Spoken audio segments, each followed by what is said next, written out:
Hello students, myself Rajkumar Meena, Assistant Professor in English, posted at Babu Shobharam Government Arts College, Alwar. Today, with the help of this video, I will make you try to understand Bacon's prose style. So, before we have to learn or to get knowledge about Bacon's style, we have a briefly introduction to the prose which was present in the Elizabethan age and how was the style, how was the syntax, and how was the choose of the word and diction was it in the Elizabethan age. What were the traits of the Elizabethan age prose? The historical background of Elizabethan prose starts with the English Renaissance. In the history of English literature is also remarkable for the development of the prose,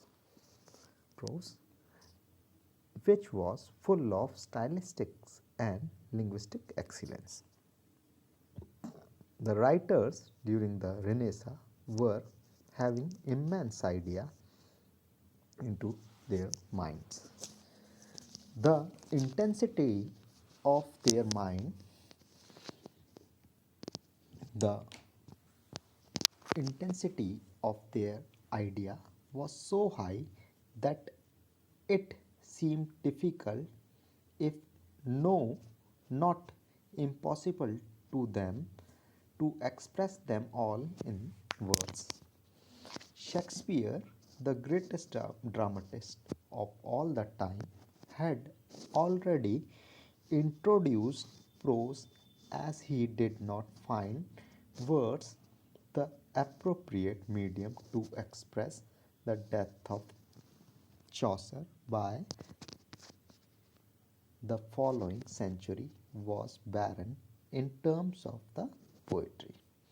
No great literature was produced in prose. The progress of prose during the entire 15th century was slow because of the influence of Latin and French on English language. Caxton in 1421 to 1481 and Montgomery died in 1471 were the promising prose writer of the 15th century. The remarkable progress in the prose literature was noticed with Sir Thomas More's Utopia.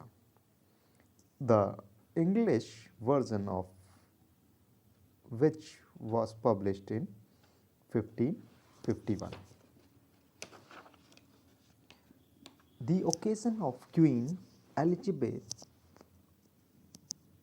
on the English throne in 1558 proved a revitalizing tonic for the development of both the kinds of literature.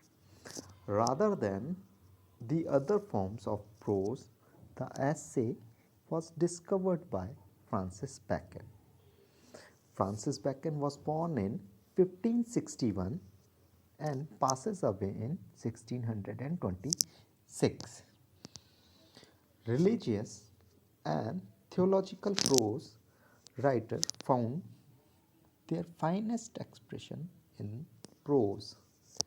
Historians who were adopting the dramatic form also found it the best medium of expression. Raleigh, Foxe, and Bacon, and Ralph Raphael Holinshed were writing history in prose. Throughout the Shakespearean era, English prose style continued developing.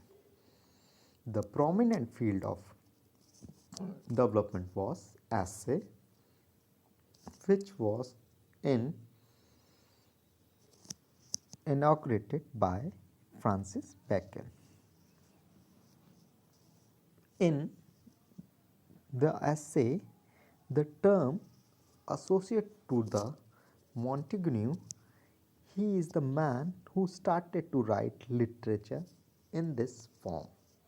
This French writer is best known for his essays, which were the literary records of his efforts to understand the nature and the behavior of man.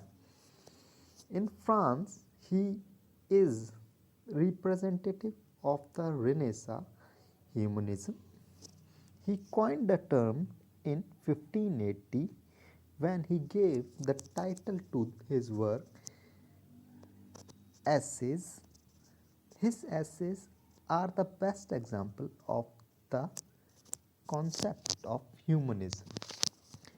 The Oxford English Dictionary defines essay as a composition of moderate length on any particular subject or branch of a subject, originally implying want of finish and irregular indigested piece, but now said of a composition more or less elaborated in style through limited in range. Dr. Johnson has something new to say in this regard. According to him, it is a loss sally of mind, indigested piece, not in a regular and orderly performance. In England, Bacon was the first to write essay. Before him, Lilly and Sidney used prose form, but their work is charged with artificiality and unnecessary ornaments. Therefore, Bacon is fairly called the father of English essay. He writes objective essays. His essays were published in their 3 editions in 1597, containing only 10 essays. In year 1612, containing 38 essays, and in year 1625, containing 58 essays, including 38 of the previous edition. Francis Bacon, the father of English essay, was born in the region of Elizabeth in 1561. His father, Sir Nicholas Bacon, was the Lord Keeper of the Queen. Elizabeth, he found politics, learnedness, and diplomacy in heritage. He was educated at Cambridge and also spent 3 years in France. To complete his education, Bacon attracted to the court, and as a child, the Queen used to call him her young Lord Keeper. In year 1584, after the death of his father, he became the member of the parliament through high contacts. Bacon did not had good tuning with the Queen. During her reign, he had sought repeatedly for high office, but his career was blocked by Burlingame after the reign of Elizabeth James I was her successor with his accession in year 1603. He got the favor of the king and was knighted in the same year. Later on in 1613, he was made Attorney General and was the chief spokesman of the King theories of divine right. Due to his devotion, he was appointed to his father's office Lord Keeper of the Seal in year 1617, and the very next year to the high office of the Lord Chancellor. With this speedy growth, Bacon repeatedly made enemies by using the office to increase his personal ends. In year 1621, the Parliament assembled and vented its distrust in James and his favourites. The Parliament found Bacon guilty of accepting bribes and practicing corrupt dealing. He was sentenced a fine of 40,000 and imprisonment of a few days. He was also exiled from the court and other offices forever. Bacon now withdrew himself permanently from public life and paid his full attention towards writing and studying. The collection of his 58 essay was republished in year 1625, the year before his death. In 1626, he died while he was experimenting with snow. Bacon's work are as per the advancement of learning.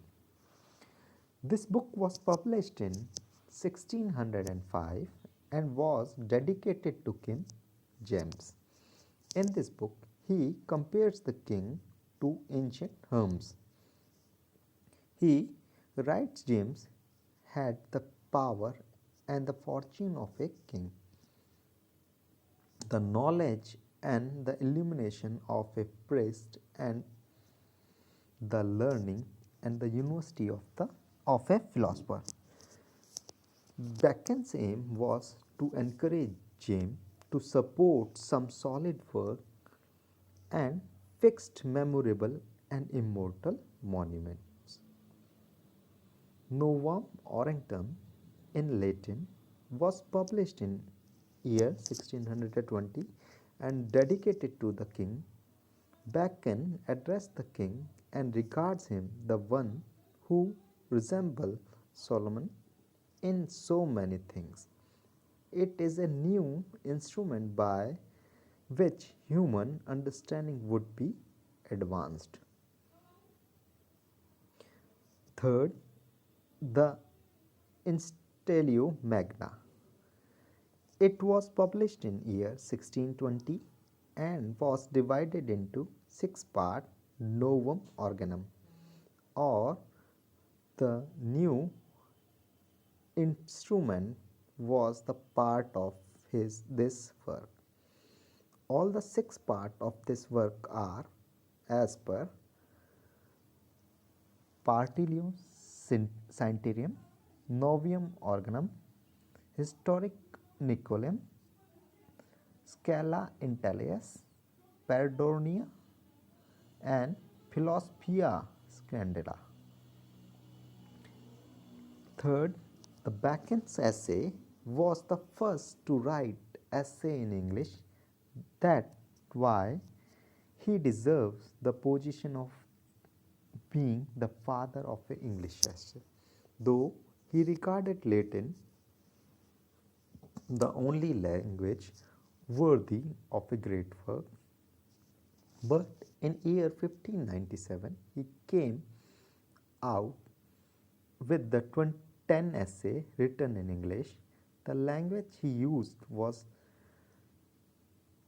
free verse, marvelous, pithy, suggestive, and full of experience. The success of these essays starts everybody in year 1612. 12th, a collection of Bacon's 38 essays, including the previous 10, was published. By giving extra charm and thought, he published the final volume of 58 essays in 1625. Bacon wrote almost on every subject related to human life. His essays form three major themes as per man in relation with God, man in relation with himself. So far as the subject of his essay are concerned, they have been written under the five major subjects. First, literacy. Second, legal. Third, sociological. Fourth, philosophical. And fifth, political. Bacon essays are the example of worldly wisdom and practical experience. His continuous follow of argument, quotations, anecdotes, conceits, and demonstration are suggestive of his greater confidence of expression.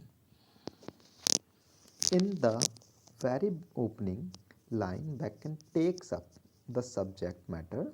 Sometimes it seems as if the first line has been expanded in the form of essay. The terseness in every essay shows Bacon's ability to say the most in the fewest. His lines are so pregnant of meaning that they can be expanded up to the paragraph. Revenge is a kind of a wild justice. The opening line of the essay of revenge is so terse that it contains the essence of the whole idea. In his essay, Bacon keeps himself aloof from the moral consideration. Though he condemns cunningness, he sometimes suggests a course of immortal action without hesitation. In his essay of truth, the suggestion that a mixture of falsehood in right proportion in truth will be beneficial, a mixture of a life doth ever add pleasure. In his essay related to the society and the common man, he pays much attention toward the advantage and disadvantages. In his Of Mercy, in his essay Married and a Single Life, he writes unmarried men are best friend, best master, best servant, but he also tells one disadvantage and add not allow best subject. Bacon religious ideas are also the product of his head and not of his heart.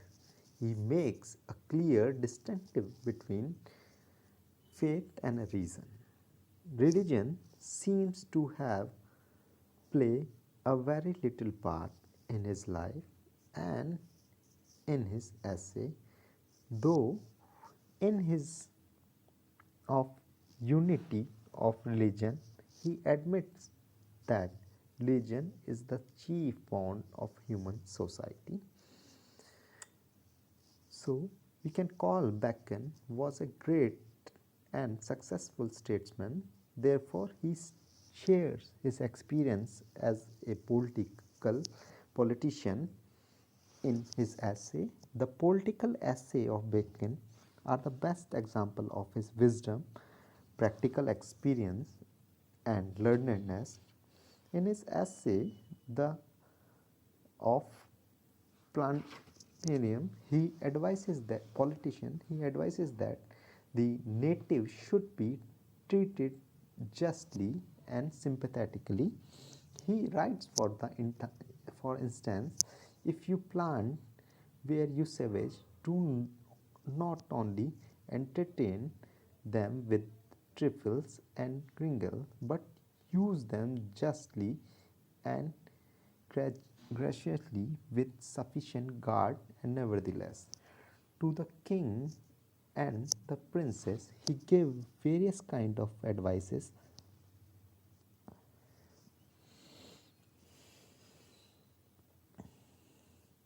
Bacon, as a writer, has all the power of beginning a great essay.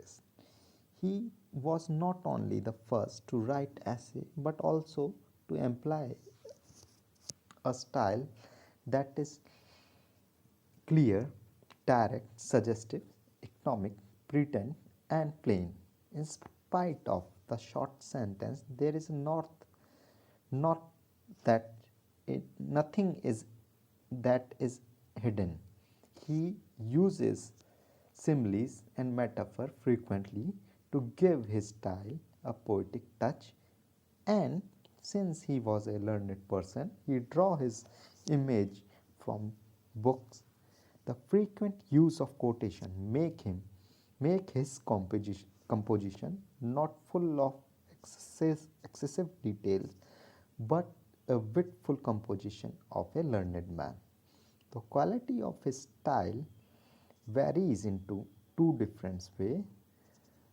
Macaulay first time highlighted the difference between the style when he founded that the sentence in the early essay are left unconnected, whereas in the later essay he used conceives and conjunctions. Bacon essays are the handbook of rule or living a better life. He doesn't believe in ideal virtues, rather practical experience. He has written almost on every subject related to human affairs. One can use them as the result of experience. Moreover, they have been written in a clear and short style. One can easily go through an essay within 20 minutes. Bacon may be charged for his deductive attitude, but it was the demand of the age. He wrote not for the saints, philosophers, and poets, but for the common man, so that they could be benefited. He himself writes that his essays come home to man's business and bosom.